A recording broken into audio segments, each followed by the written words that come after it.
Hacemos un alto en la huella en la mañana de Mercado Visión para hablar de producción, básicamente. Por eso convocamos al médico veterinario Matías Medina, hombre de Conecar, gerente técnico de Conecar, para hablar, entre otras cosas, del manejo nutricional de destete y recría, pero en tambo en este caso. ¿Cómo te va, Matías? Buen día. ¿Cómo va, Silvio? ¿Cómo andan por allá? ¿Todo bien? Gracias a Dios, muy bien, ¿sí? ¿Ustedes por allá, por Carcarañá y alrededores? Bien, bien, ya un poco acostumbrándonos un poco al frío, ¿no? Se vino Eh, un poco el frío, así que bien, bien. Dicen que el domingo va a hacer mucho frío. Yo Y sí, me los imagino a ustedes hoy, por ejemplo, cerca del mediodía, con un buen bife de chorizo en esa parrillita que tienen atrás de la oficina. ¿Podrá ser o yo sí. estoy imaginándome demasiado? Un objetivo de máxima para hoy, para abajo. Sí, ya, no creo hoy, pero bueno, lindo objetivo Lindo objetivo, para poder lograr. es una tentación. Bueno, Una manejo tentación, tal nutricional de cual. destete. El destete distinto al destete de ganadería de carne para el tambo, me imagino yo, ¿no? Claro, Silvio, sí, es un tema desleche, le decimos más que Claro. destete. Ya el ternero en el tambo se desteta las horas de nacido. Ujú. Generalmente antes de las 6 horas ya le están dando el calostro, un calostro con banco de calostro, con calostros artificiales también. Es parte de la temática para hablar, porque hoy hay disponibles tecnologías muy buenas al alcance de cualquier productor para poder darle la inmunidad, digamos, pasiva que necesita esa ternera, por lo menos hasta los primeros 40 días, 45 días, que necesita para combatir un montón de enfermedades, ¿no? Y un poco el ambiente también que juega, más allá de la limpieza, higiene, los protocolos de bioseguridad dentro de los tambos, que hay muchos profesionales, colegas que laburan muy bien en eso, pero bueno, más allá de eso, fundamental el calostro, ¿no? Para arrancar. Después el desleche, cuando hablamos de desleche hablamos de un animal que come el balanceado, iniciador, que es el alimento sólido, que tiene que hacer esa transición entre el alimento líquido, la Ujú. leche, al alimento sólido. ¿A qué día se Hablamos da esto? siempre, ¿A qué días del y se animal? habla, en la transición, el animal no llega a ser rumiante adulto de un día para otro, se entiende, el animal tiene una transición. La transición mira, se habla de 60 días generalmente con un balanceado que el animal come aproximadamente entre un kilo y medio, perdón, de 80 kilos más o menos. Ujú. Sería 60 días aproximadamente. El equilibrio, el tema acá es el manejo, digamos. Nosotros, como no estamos todos los días, las personas encargadas de las guacheras tienen que saber cuándo hacer esa transición o cuándo bajar la leche, cortar la leche. Entonces hay un periodo de transición muy importante que es un punto crítico, que por ahí uno cuando va y habla con colegas y con encargados de guacheras, entonces, bueno, principal la transición es tratar de llegar a ese consumo, llegar a un consumo de iniciador, que es fundamental, que el animal coma buena cantidad de iniciador. Y bueno, después de eso el animal ya se puede deslechar.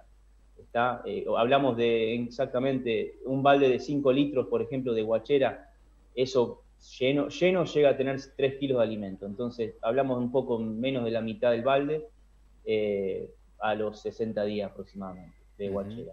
Después, lo que pasa que también uno se encuentra con animales de más de 60 días. Hay animales que te comen un balde entero. Si le das la mano, te come la mano. O sea, son unas bestias, ¿viste? Entonces eso también es un tema de manejo, Y ese el animal. Holando no tiene fondo a veces. Sí, sí, tal cual. Hay unos tamaños impresionantes, pero el tema es que ese animal está en riesgo. Está en riesgo de tener una enfermedad, porque ese animal lo dejamos con el balde vacío, andar, no sé, 2 kilos de iniciador al rumen pequeño que tiene y puede generar algún disturbio. Generalmente son timpanismos que se generan, timpanismos gaseosos, que eso es algo, una enfermedad digestiva común de guacheras de la última etapa de guachera. Entonces, eso también donde se habla mucho de tratar de hacer esa transición. Si sabemos que vamos a deslechar más tarde o no tenemos muchos terneros para juntar y deslechar juntos, se le da maíz entero, se le puede dar pele de alfalfa, se le puede dar un poco de fardo de alfalfa para tratar de minimizar ese riesgo, digamos, en esa etapa.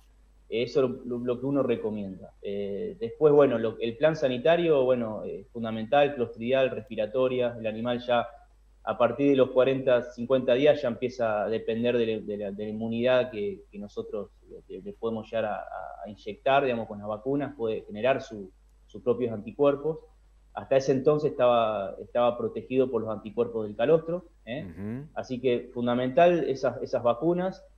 Neumonía es una enfermedad respiratoria muy común de las etapas posteriores de Guachera, Crías 1.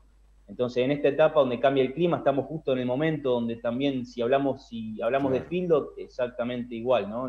Las adaptaciones, el clima, el viaje, el estrés, bueno, en las guacheras pasan parecido, digamos. En Hay este una caso, transición. el estrés en Guacheras, ¿es Claro. un tema a tratar, a estar encima de ese aspecto? Sí, por supuesto. El animal, vos lo tenés en una... por eso hay distintos sistemas de guachera que yo veo muy positivos en algunos casos. Por ejemplo, la guachera comunitaria.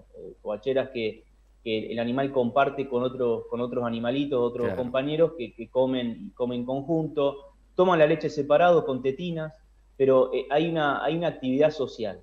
Entonces el animal ya puede, digamos, hablando, Se ¿no? siente Ya parte de una como, comunidad.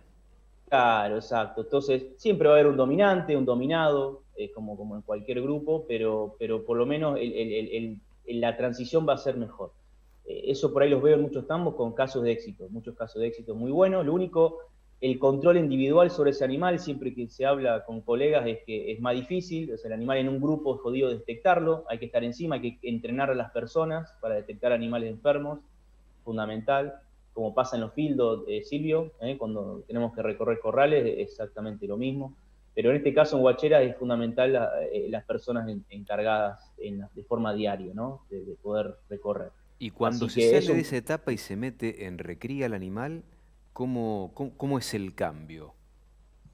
bueno, eso es el punto crítico, Silvio, ¿no? Eso es el punto difícil a veces tratar de corregir. Pero primero el alimento. El alimento se puede continuar con el mismo alimento, no cortarlo de golpe y pasarlo al otro alimento. Siempre tiene que haber una transición, un pulmón que le decimos de alimento. Después, en esa transición, uno personalmente trabajo por ahí con materiales un poquito más groseros, por ahí más entero, empieza a usar ahí en esa etapa donde el animal mastica ese maíz entero, empieza a hacer tamaño de rumen. Es importante decir lo que es por ahí la parte de mucosa ruminal, la parte de las papilas ruminales, se desarrollan con alimentos iniciadores, eso es fundamental. Pero el tamaño del rumen, o sea, la capacidad de consumo que va a tener ese animal a futuro, se va a hacer con materiales groseros, con fibra, que puedan llegar a hacer que ese animal pueda rumiar y pueda hacer un rascado y un efecto de generación de tamaño de rumen. Eso es lo que uno por ahí busca. Entonces esa transición es eso, es por ahí una mezcla recría que hablábamos, o alimentos peleteados mezclados hasta con pele de alfalfa, que también es un insumo, un alimento muy, muy noble. Así que eso también es importante también ponerlo como algo de transición muy importante. Después hablamos de agua, me parece que no tenemos que hablar más de agua, o sea, que tiene que ser algo que tiene que estar, no se tiene que discutir, tiene que haber limpieza también, y el agua siempre disponible. El agua va a favor del consumo, eso es fundamental, y el consumo, eso otra cosa también que es importante apuntar. Las ganancias en la etapa de guachera inciden directamente en la lactancia de esa ternera, en la primera lactancia. O sea, estamos hablando de cada 100 gramos adicionales de ganancia, podemos tener entre 100 a 300 litros más de leche en una lactancia. Entonces, es importante que esa etapa es una etapa crítica, digamos. Y hasta se puede, y yo digo, che, ¿podemos pesar y ver cómo estamos? Sí, es más, háganlo en guachera, háganlo en las primeras etapas. Después, las posteriores etapas se puede pesar cada tantos meses, o si querés una vez por mes, o 2 veces, o cada 2 meses, pero las etapas iniciales son muy importantes controlarlas, digamos. Sobre todo si entendemos, después de algunos estudios del INTA, también Balcarce, que la evolución de un animal depende también de cómo es su evolución dentro del vientre de la vaca. Imaginémonos cómo puede llegar a ser la evolución en cuanto a los procesos productivos cuando un animal empieza a dar sus primeros pasos, ¿no? Sí, Silvio, tal cual. Se dan en ambos sistemas productivos, en carne como en leche, en la nutrición prenatal o programación fetal, que le Ujú. dicen también del INTA. Estuve leyendo unos trabajos de Maresca, Sí. justo de ese tema. Después Alejandro Relling también, Ujú. habló también mucho de eso en el Congreso de Cadena. O sea, la verdad que son temas muy, muy importantes y uno le está dando la importancia a medida que tenga un retorno económico. ¿Viste, Silvio? Esto a veces lo hacemos, pero a veces por el amor al arte a veces no se entra, ¿no? Entonces, la idea es que tenga un retorno todo esto y hablamos de bienestar. Bienestar no se discute más, ¿no? El bienestar va a Exactamente. ir Tiene que siempre, ser siempre parte a del proceso favor. productivo para que eso después Exacto, reporte en la billetera, en exacto, definitiva, como decís vos, ¿no? Porque además exacto, yo creo que el productor a la larga, más a la corta que a la larga, lo percibe. Matías, un placer, como exacto. siempre, te mando un fuerte abrazo. Saludo grande a toda la muchachada, ¿eh? Insistile a Roberto, que es un tipo generoso, que tire unos bifecitos de esos que él tiene ahí guardado en la heladera. Así lo comparten en familia, entre casa. Dale, dale, le voy a decir. En el cortísimo plazo. Abrazo grande, gracias, ¿eh? Dale, sí.